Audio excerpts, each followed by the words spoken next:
Our objective is to make sure that people affected by the Ukraine conflict have a platform from which they can express their stories and be historically documented and archived for future generations. The beginning of the storm of what's happened in the Ukraine, saying if anyone needed any help, please get in contact. I'm in Budapest. And that introduces me to my guest, who's Sergey, who's literally arrived with his girlfriend Sveta from Ukraine at my flat on Sunday. How on earth did you get to me? Yeah, that's an interesting story.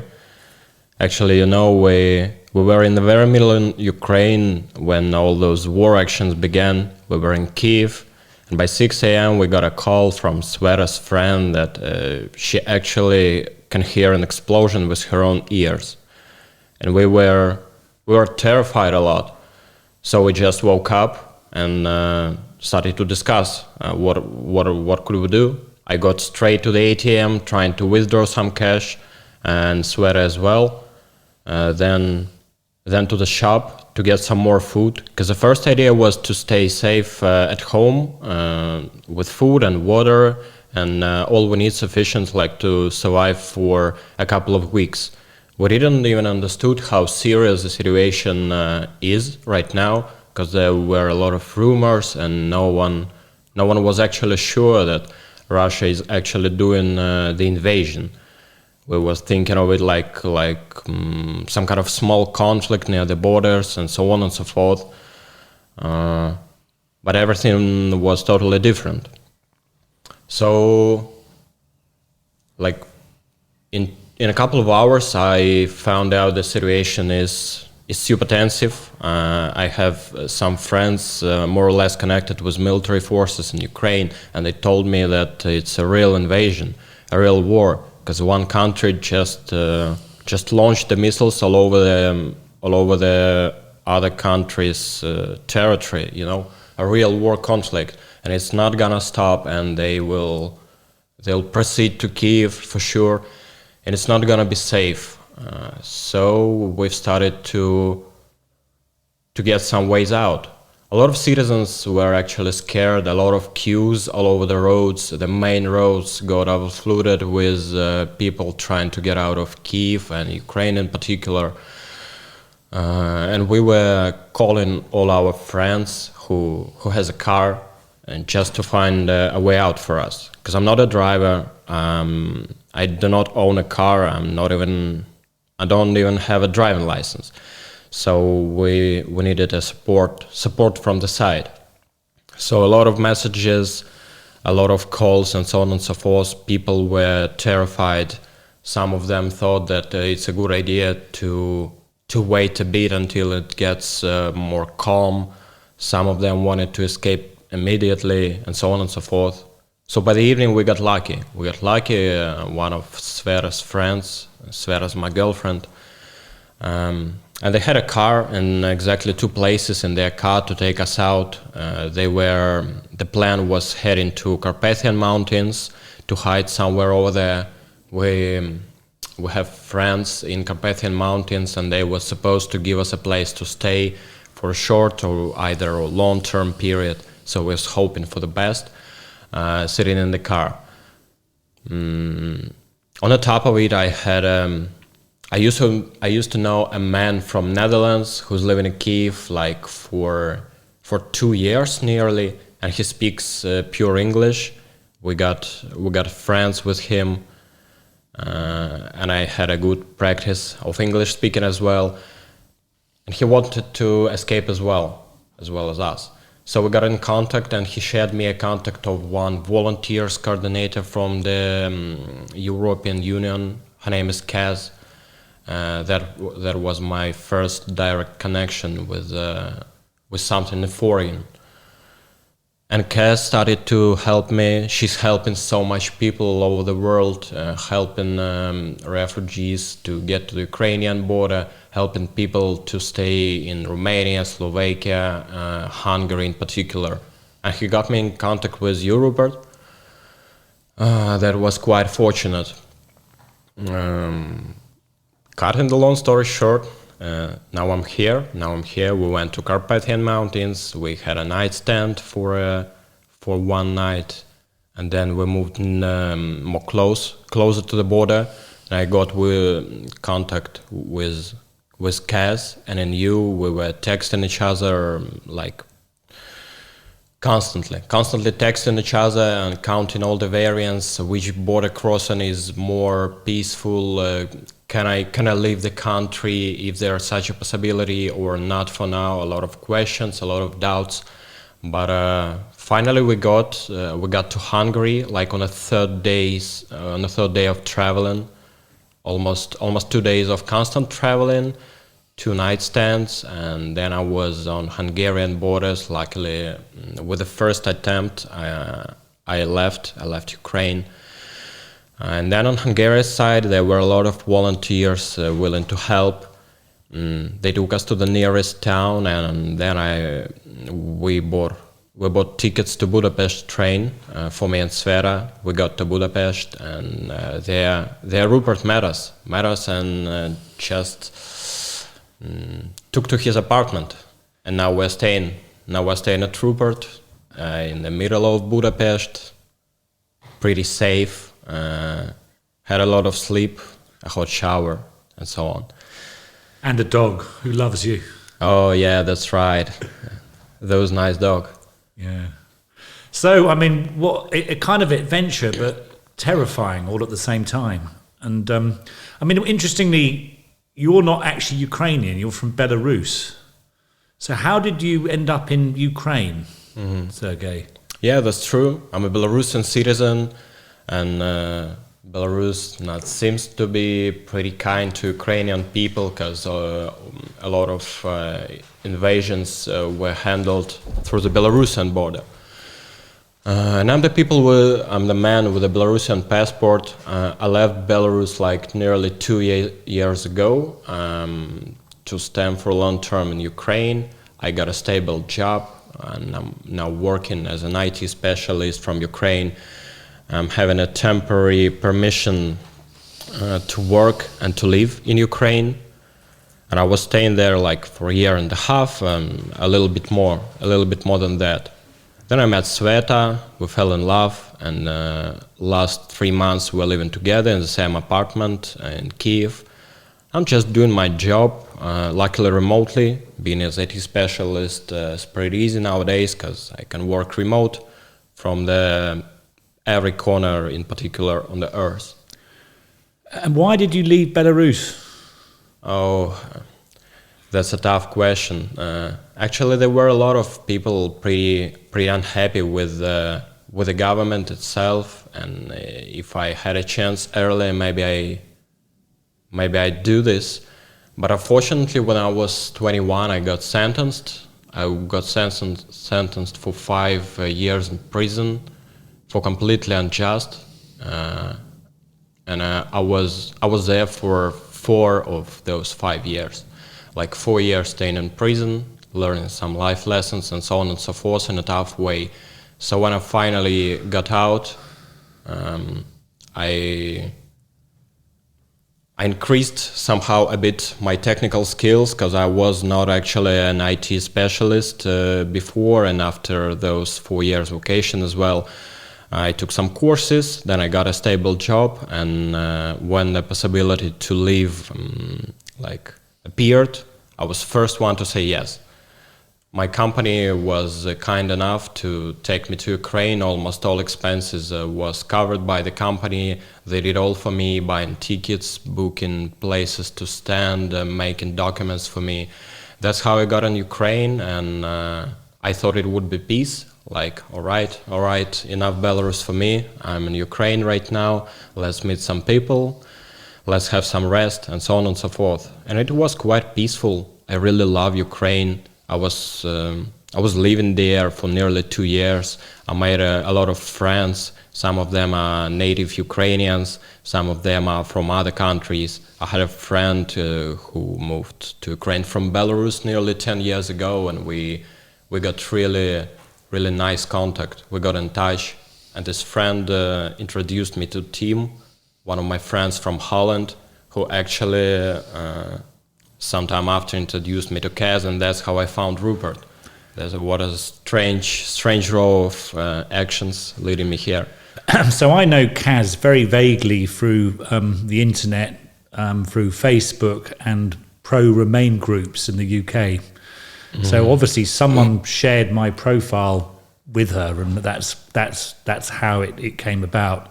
So what did they falsely accuse you of in Belarus to send you to prison? What were you supposed to have done? There was a situation behind marijuana. Actually, I was 21. I was young and a bit foolish, maybe.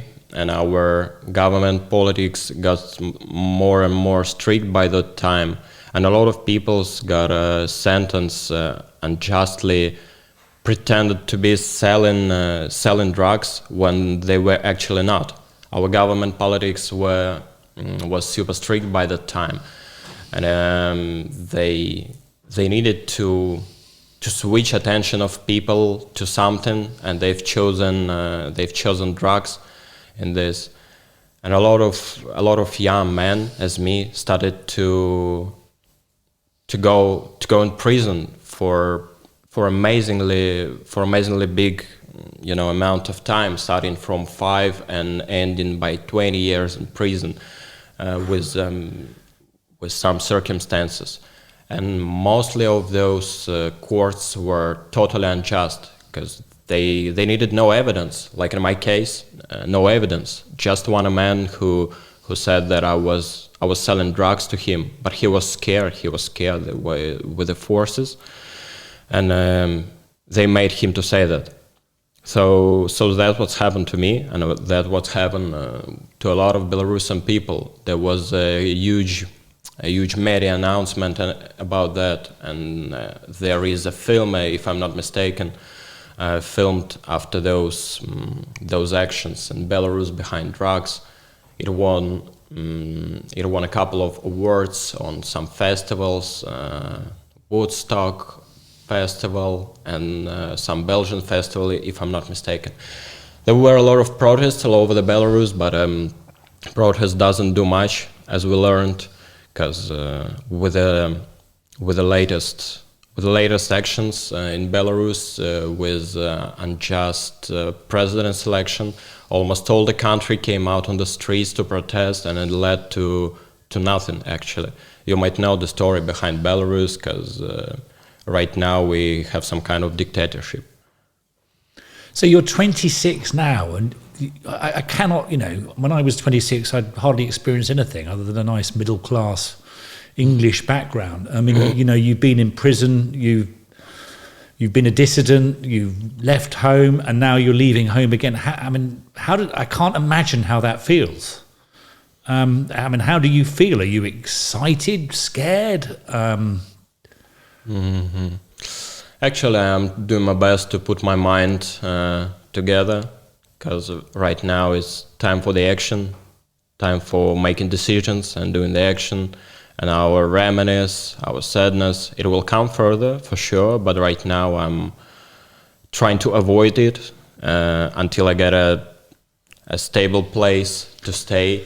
And it's quite peaceful here in Budapest, and so much thanks for you and Kaz and all the people led me here. But I don't think it's our final point of destination.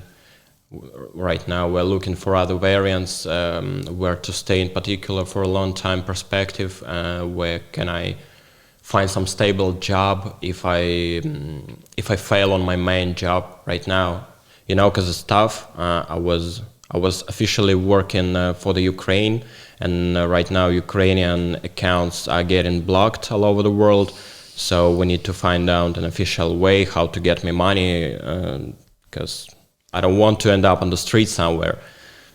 So I was with you for 2 days, and for 2 days you could get your money out of your Belarusian account, and then the SWIFT system has now blocked your account. Is that right? I'm not sure is it SWIFT systems or some sanctions on our Belarusian banks, but what I found out recently, particularly yesterday, I got some money on my Belarusian card, My Ukrainian card got blocked almost instantly because I'm a Belarusian citizen in Ukraine, and Belarus is now like partly an enemy because they're letting a lot of Russia's military forces through its country to invade Ukraine, and it's obviously bad. So my Ukrainian cards got blocked, and I got all the money on my Belarusian card. And it was working until the last time I've started to get information that Belarusian cards are getting blocked all over the world. There are problems, huge problems with cash withdrawal even in Belarus, Georgia and some other countries as well. So I just went to the ATM, and I wasn't successful actually with the first attempt to withdraw some money, but the second attempt was good. So right now I have no money on my Belarusian card, and supposedly it doesn't work at all. I have everything I have for now in cash in my pocket. So yeah. So you're going to need to be paid and things. So there's all sorts of more and more complications down the road because you need somewhere to get your money from your company, presumably too. Mm-hmm. Yeah, that's a lot of tough questions, and I'm not some kind of economist, so I don't even know. Is there a way? How many ways are there? My company is working on it for sure, and they've proven to be honest and stable people. I'm sure we'll find out something. Right now, I continue my job, doing my work remotely, like a couple of hours during the day. Not the whole day, unfortunately, because there is a lot of information to consume, a lot of actions to take. I'm following the news, the latest news from the Ukraine, because we have friends actually who are right now in Kiev, the friends who are willing to leave but have no possibility, and so on and so forth. Following so much news, and I need to decide for my own future as well, and it distracts me for my job. It's not a normal day-to-day 9 to 5, is it, at the moment? I mean, with all this on your mind, with so many friends and family. Yeah, that's true. Now I work much less, but I'm looking forward to the future because I need my stable salary, and therefore I should do my job. I hope in the nearest 2 days all the decision will be finally made, and I'll get to my work. So Sveta, your girlfriend, who's sitting on the sofa over here, comes from Donetsk, and she also had to get out of Donetsk back in 2014. Is that right? Yeah, there was a tough situation with Russia's invasion in Donetsk in 2014 as well, and the whole world community is doesn't quite understand what was happening by that time. And as far as I see, from my point of view, that was a first step to what's happening right now, because there were Donetsk and Lugansk got invaded with Russian military forces, pretended to be like separate countries. They're sort of bikers, weren't they? They're sort of vigilante types. Mm-hmm. Yeah. Pretended to be like separate countries, but obviously covered by the Ukraine. And last 80 years, Sveta's relative, they are still in Donetsk, and they have no possibility to leave, to go out. Pretty hard. It's pretty tough. She decided to move to Kiev, and for the last year she was living in Kiev quite peacefully, and then the war began, and Sveta needs to leave her home once again, and we don't even know how long it takes the war to end, if we even have the possibility to return to our house or not, because we've packed our luggage super swiftly. It's just one full bag of things, but obviously a lot of it is left in our apartment, in our home in Kyiv, and there are also friends who didn't manage to escape even. You bought your ping pong bat though. Oh yeah. There was a lot of strange decision, but latest time took lots of unnecessary things with me. And Sveta's running medals. Yeah.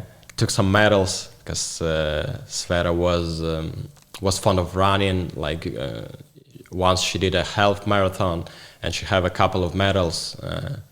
She did all the way through from the very beginning, like not running at all, that running in the morning, doing some exercises, then, like 1 kilometer, 4 kilometers, 5 kilometers, and then a half marathon. And she got medals for all that stuff. And I took that in our luggage. Oh, wow. Just remember. Very important you bring your ping pong bat, though. Very important. So, I mean, the world is sort of your oyster. You could go anywhere. I mean, there's choices on the table. You have friends in Poland and Portugal and Ireland and... Yeah, that's true. That's true. A lot of kind people all over the world are texting me constantly, providing a place for stay for us, short or long-term perspective. And right now we're overwhelmed with the variants. We should choose one of it. But hopefully a lot of people understand how tough our situation is right now, and they're providing us as much help as they only can. Financial help on the first hand, and the occupation on the other. And the rules are got less and less strict. For me as a refugee from Ukraine, right now is much more easier to stay in Europe than it was before the war. It's strange to say that, but for now I do not need any documents except my passport to stay.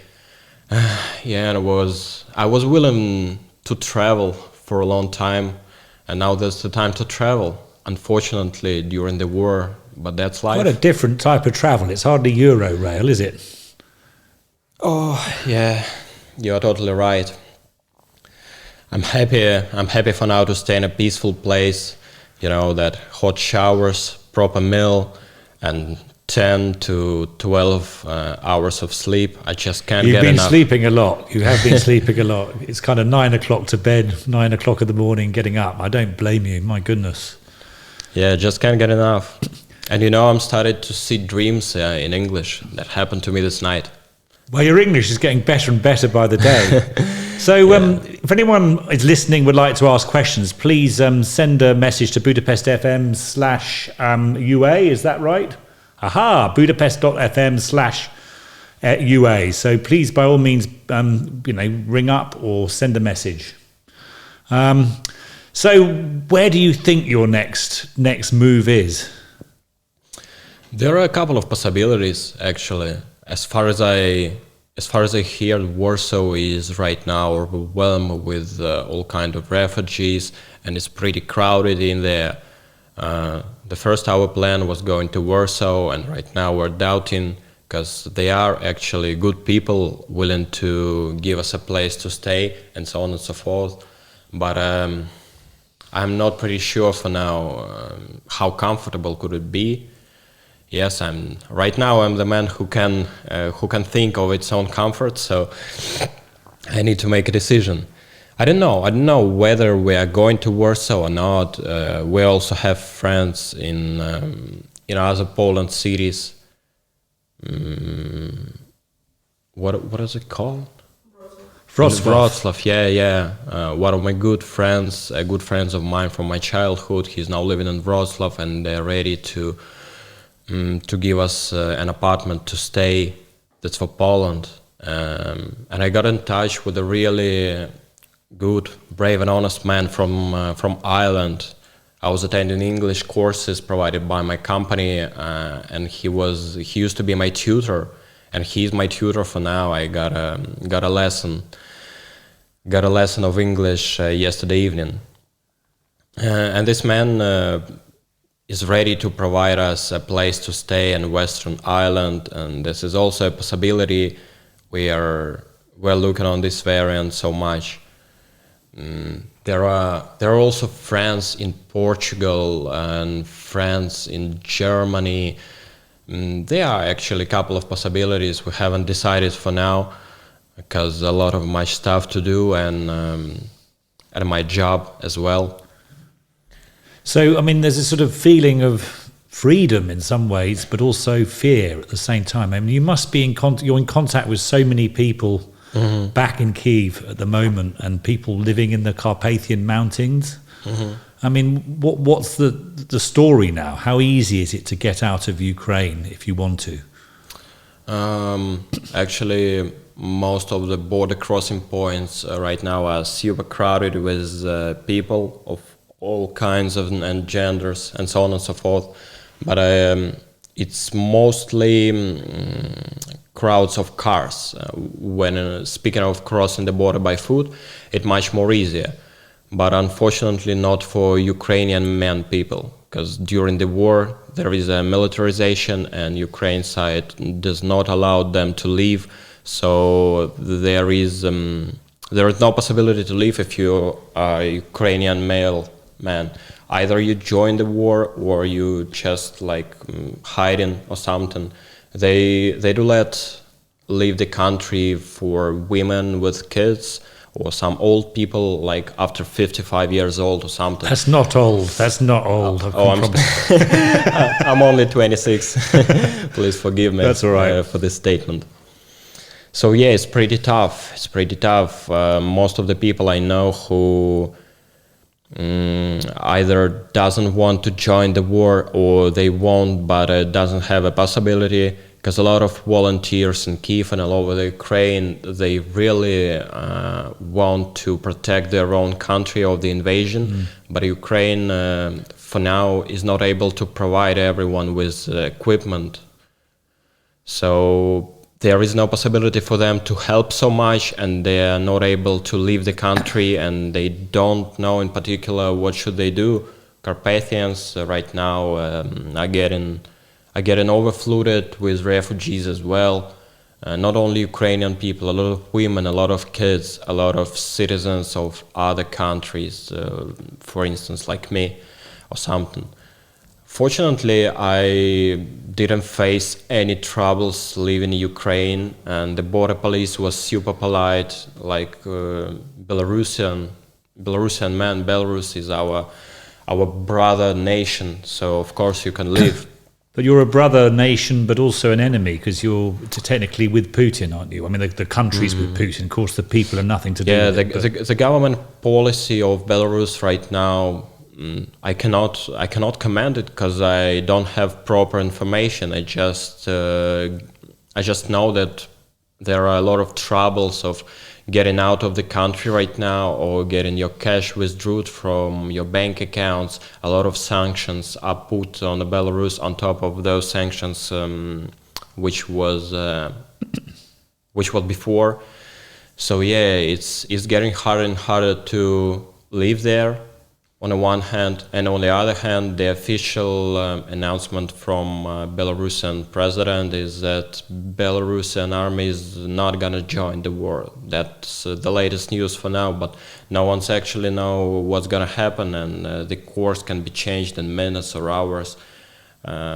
We're very terrified. I'm in contact with my family, with my friends in Belarus, friends in Kiev, friends who got lucky to escape Kiev and right now somewhere in Carpathian Mountains, and it's not actually peaceful there as well. Gosh. So, do you think, do any of your friends think that Ukraine can hold Russia off? Yeah, I think they're doing very well. I mean, if I watch the Western news, you just only an admiration for the bravery and but they can hold them off. But for how long? And we all hope for the best. The official news for now is like 75% of the entire Russian army are right now in Ukraine, and Ukraine seems to do so much job to stop them.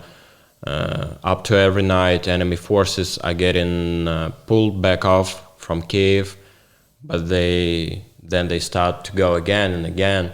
A lot of people are struggling. The Europe helps us. The Europe helps Ukraine with the money, with the weapons somehow, and so on and so forth. And there are a lot of volunteers willing to struggle. There are also a lot of people coming back to Ukraine even to protect their own homeland. That's what the information I'm getting. So yeah, it seems like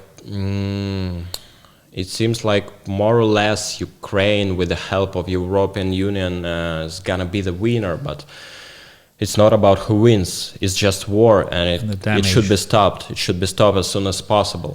And are the West doing enough? I mean, do you think we should be creating a no-fly zone over Ukraine?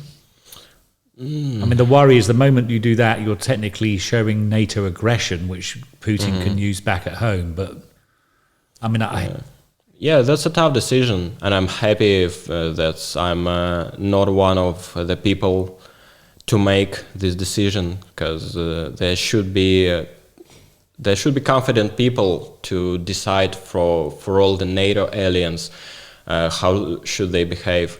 For now, they are doing quite a lot for us. They are not doing a strict confrontation with Russia, but they are providing so much financial and weapons help to Ukraine. I don't know. I'm just a human. That's out of my competence. No, I totally. I'm just interested because you speak to real people on the ground, and I think we get a news in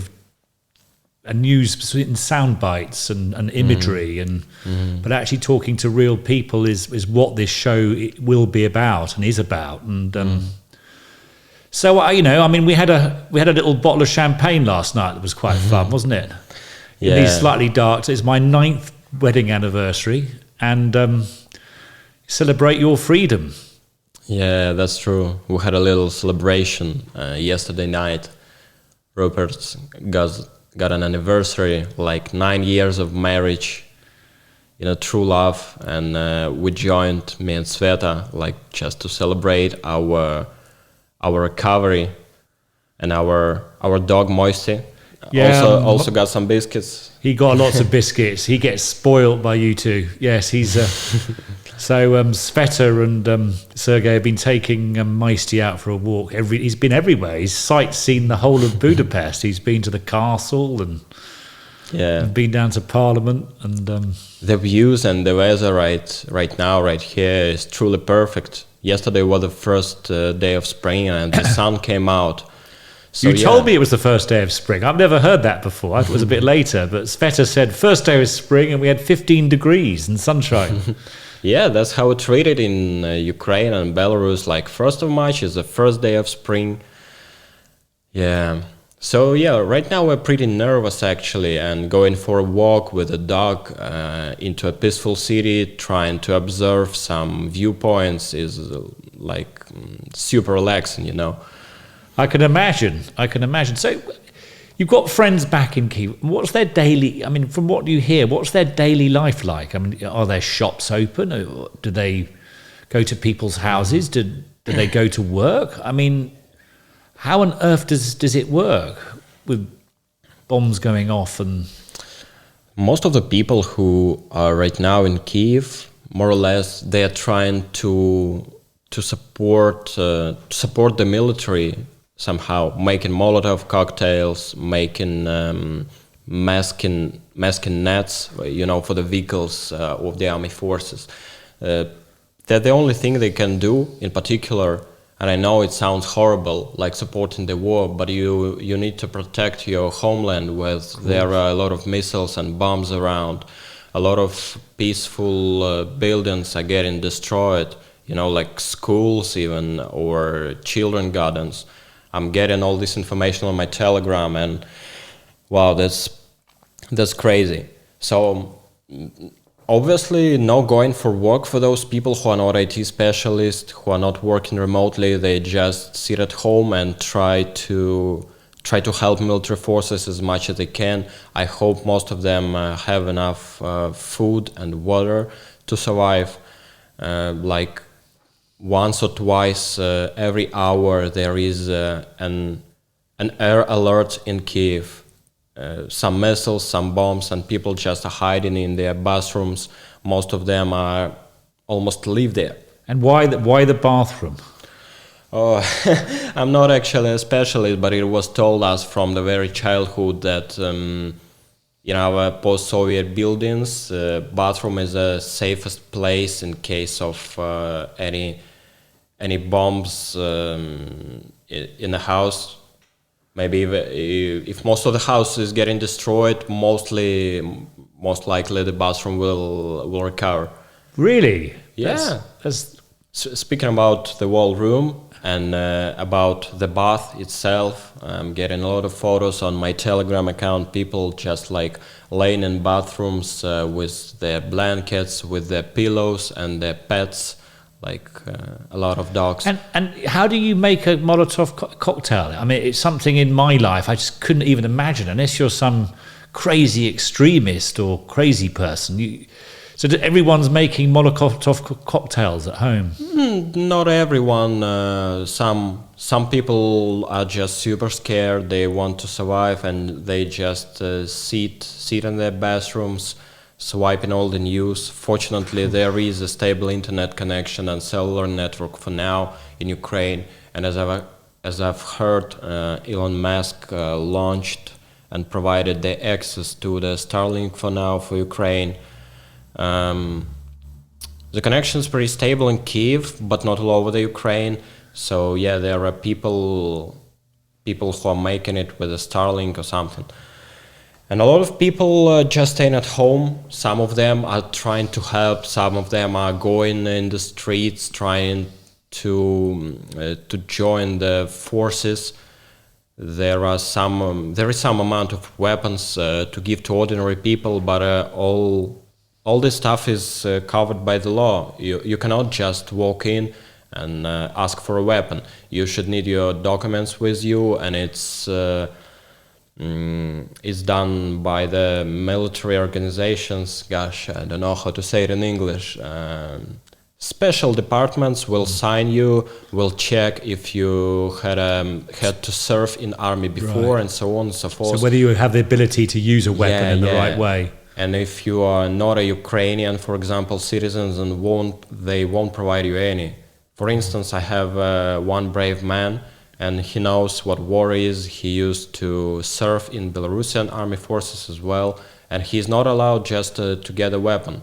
He has all kind of skills. He can help so much, but by the law it's forbidden for him, and I can understand it.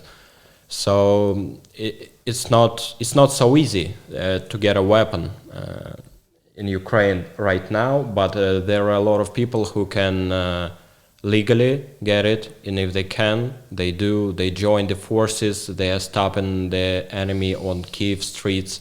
There are a lot of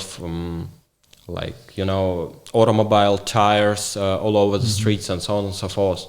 Right now I'm in Budapest, and I cannot observe the situation with my own eyes. I just can see some photos on Telegram on what Kiev is looking right now, and not mostly Kiev, all the Ukrainian cities. They've changed a lot. A lot of buildings destroyed, a lot of roads, bridges got blown up, and so on and so forth. But people are struggling. And it's much easier actually to protect your own homeland either than attack, because attackers do not know the streets, and people who live in those cities, they change the signs on the road just to mess up the enemy. A lot of signs got changed, and they are doing so much to mess up and defeat the enemy.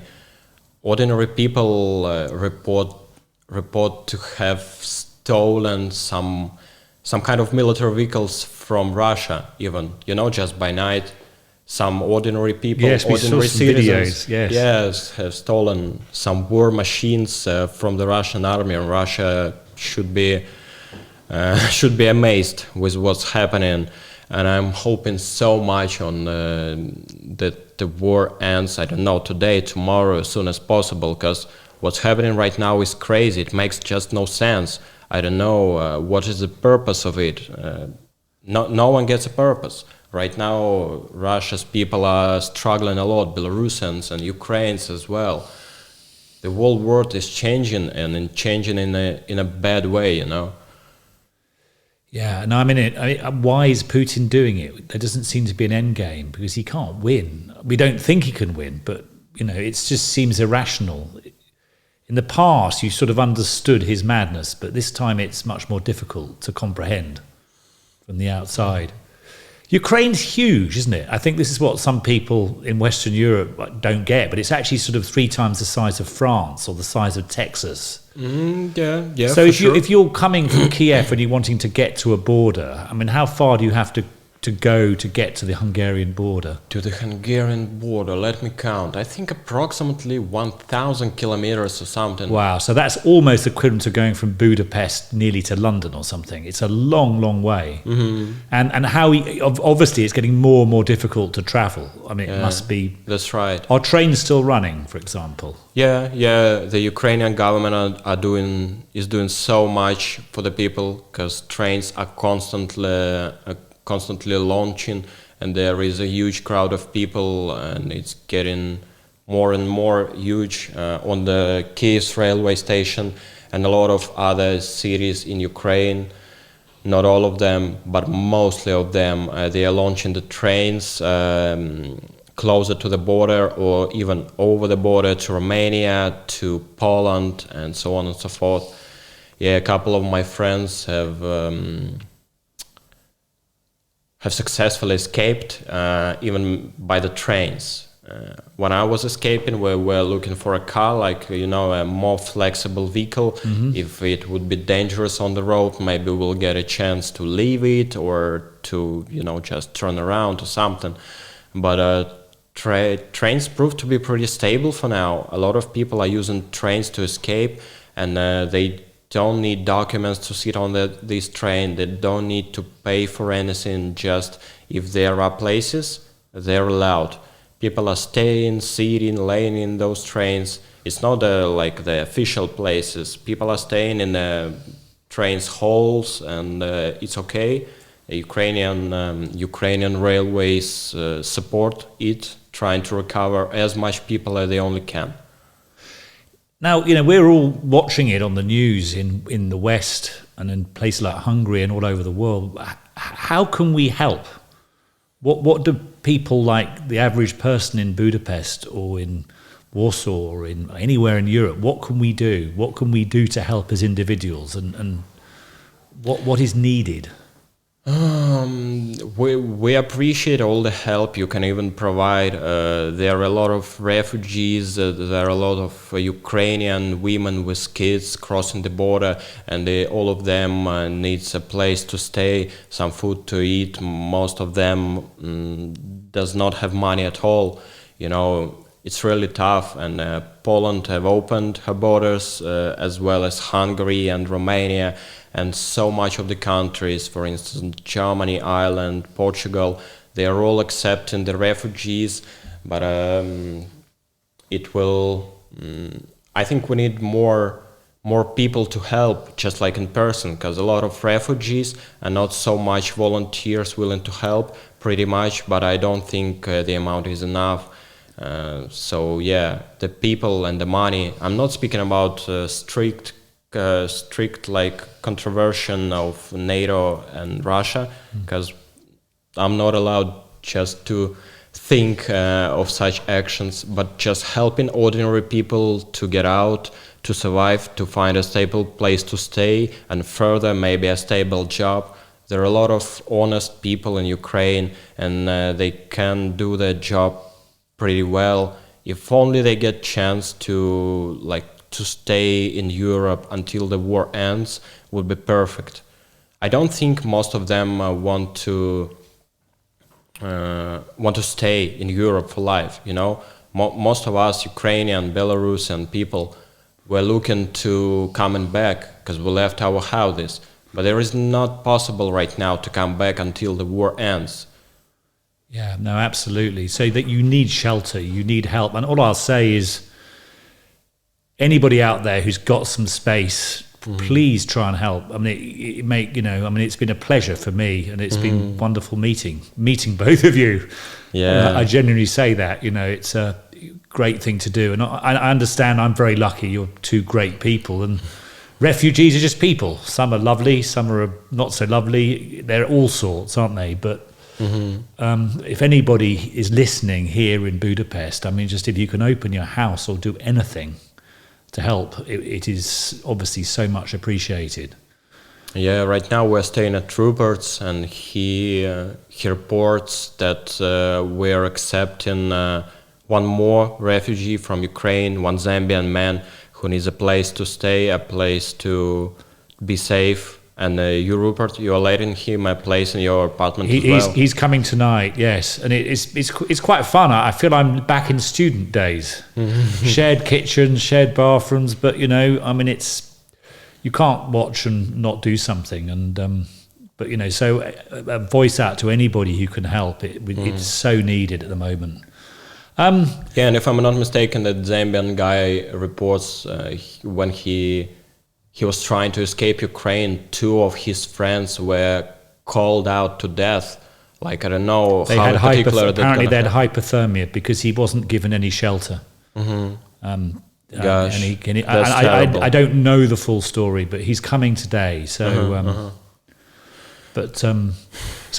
you know, it must be so difficult because the future is always uncertain for most people, but for you, it is so. You could be in a different country. You could have a different life. You could be back in Ukraine. This unsettled feeling must be. Perhaps it hasn't sunk in. I mean, how does it feel? I mean, I'm just trying to survive right now. So you're doing all the time. So it's difficult to be because you're doing. You have to act. Yes. Right now it's time for the action, as I've mentioned, and that's the main point. I don't know if I get lazy enough in some peaceful place. I think my mind will just instantly blow with all the amount of information I had to consume during the past days. I'm getting more and more practice in English, and as I mentioned before, I had this night I had a dream in English. So yeah, things are constantly changing, either in my private life or for the world globally, because it's insane. It's insane. We are living in 2022 like year after the Christ, and right now just a war similar to 1942 World War II is happening. It's insane. No one of us believed in this. I was sure nothing's gonna happen, you know. Nobody did. We all just thought it would never happen. And you know, obviously, my parents were alive during the World War II, and it's unthinkable that this was going to happen. Of course, we had conflict in the Balkans 25, 30 years ago, but this is incredible. This is so massive. Almost every country is involved in this war. I don't know. Maybe a day or two and we'll start to call it World War III, you know? That's what's happening. I really hope not. I hope not. I mean, so do I. I do believe that the West will win, but it doesn't matter because the damage done in the meantime is just horrific. Absolutely horrific. Yeah, there are a lot of Telegram channels on my phone who are constantly sending me pictures of destroyed houses, destroyed schools, and so on and so forth. And, you know, trying to pretend invaders to go further takes high costs as well. They are doing some landmines and so on and so forth. And like 4 days ago, it was just peaceful cities. People was going to their ordinary jobs, kids was going to the schools, and so on and so forth. And right now there are air missiles, some war machines just driving in the streets, some Russian marauders coming in the shops and taking out all the food. It's terrible. It's terrible. So, do you know any Russians? Yeah, for sure. You know, I have Russian friends. I mean, do they support this? Most of my friends do not. Actually, there is a lot of disinformation, a lot of propaganda on the Russian side, a lot of Russian media and their mind state in general. You know, as I've mentioned, from my point of view, what's happening right now began back in 2014, and like 8 years for them of doing nothing. That's how it was escalating. There are citizens in Ukraine who even support war, but I don't think there are lots of them. A lot of protests right now, all over Russia, and the Russian government, are taking people to prison to protest. One girl, yesterday I got information that one girl was sentenced to 20 years of prison in Russia for just staying in the streets, not supporting war. And one girl was taken to a prison. I don't know for how long, for just standing with a white sheet of paper with nothing written on it. Oh, just standing in the street, and she got to prison. So I don't think most of the people support what's happening. but is there, what is there's a rationale, even if it's a crazy rationale? What is their reason for what they're doing? They think Ukraine is Russia?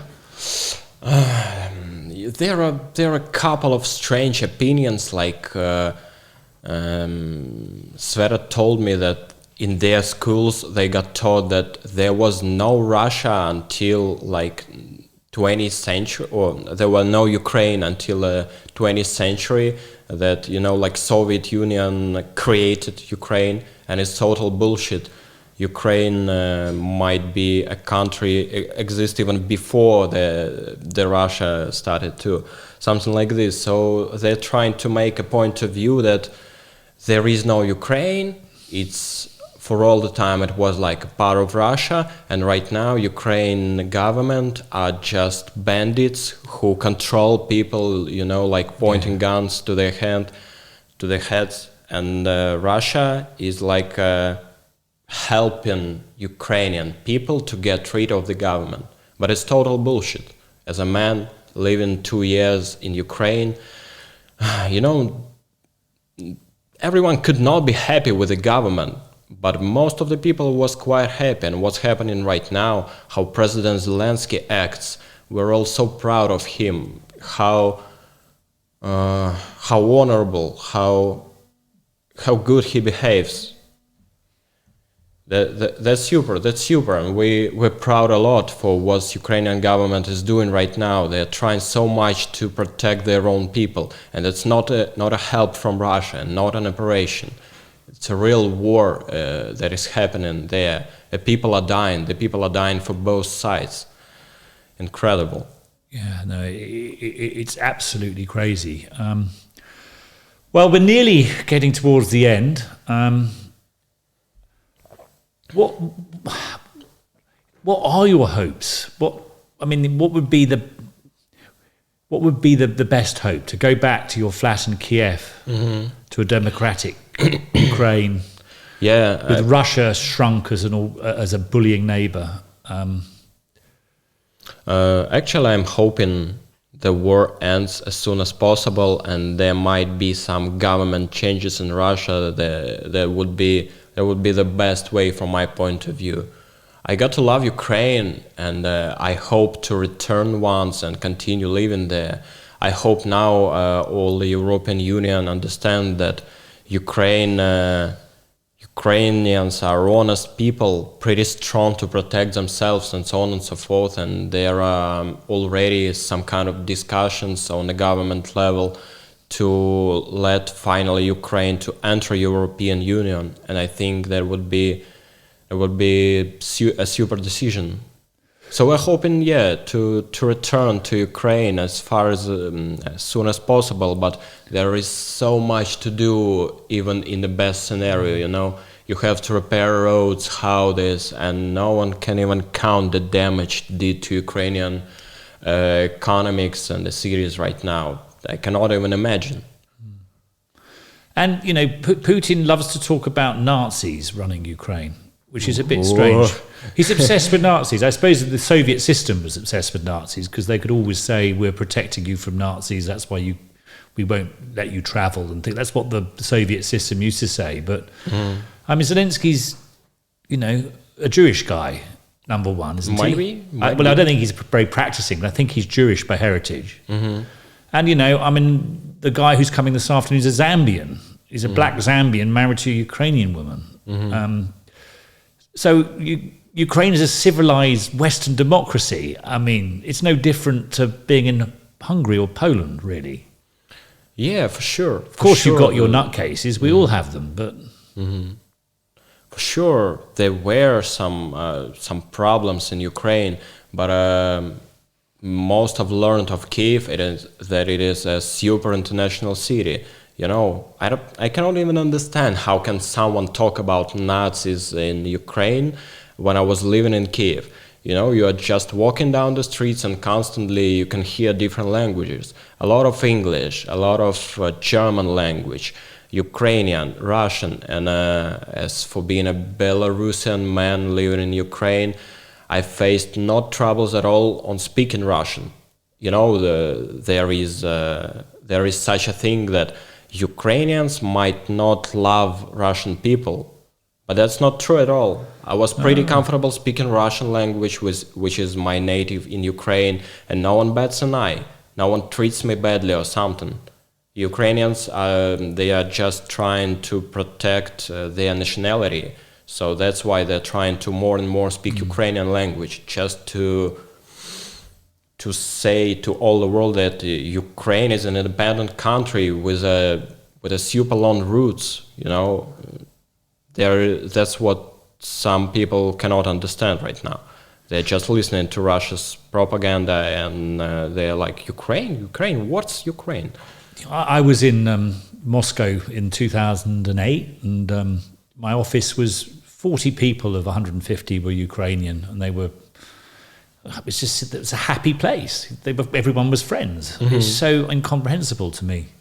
Well, we're very, very, very nearly done. I want to do a very quick plug, which is also for Ukraine. I'm Hot Paprika, which I'm a co-founder with Tausif, are doing a comedy night. Hello, okay, beg your hello, yes. Doing a comedy night for Ukraine at Mani on the 12th of March. Check it on the Hot Paprika Facebook page. Please come along and bring lots of cash because we want to raise as much money as possible. So I suppose we've got to sign off. Go back to the house. The dog will be waiting for you. As soon as you come back, he's completely in love with you two. So God knows what happens when you go on to pastures new, because he's going to miss you.